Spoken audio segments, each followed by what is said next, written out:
jugadora más regular del equipo, sobre todo gracias a su muy buen inicio de temporada, una muy buena primera parte de temporada que hizo, y bueno, le hacemos hoy entrega del trofeo en su tercera edición.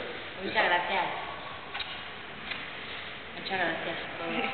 Lisa, tienes 36 años recién cumplidos, llevas 6 y este es el segundo año como capitana. No sé si sabes los partidos que llevas con la camiseta de la Avenida. No lo sé exactamente. Bueno, el partido del sábado de Canarias hiciste 225 partidos.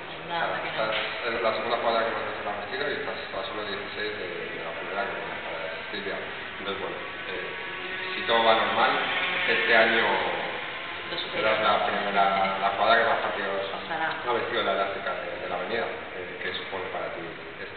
Bueno, esto supone, cuando llevas tanto tiempo en un club, es porque primero te encuentras muy a gusto en todo lo que rodea al equipo, porque si lo que rodea al equipo no está bien, al final lo normal es que cambies, ¿no? Y si encima el equipo es un grande como lo somos, pues entonces todo perfecto.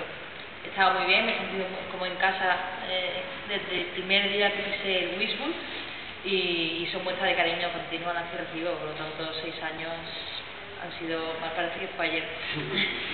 Pues ahora esperamos que como jugadora de la Avenida o al menos indicada del club. ¿Te has planteado ya retirada? ¿Estás pensando en esto? ¿Todavía no piensas nada? No pienso nada.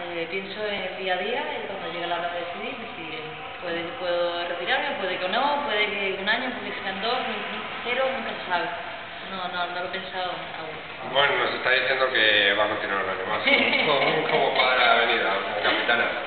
Nada, Isa, que muchísimas gracias por todo. Gracias a vosotros.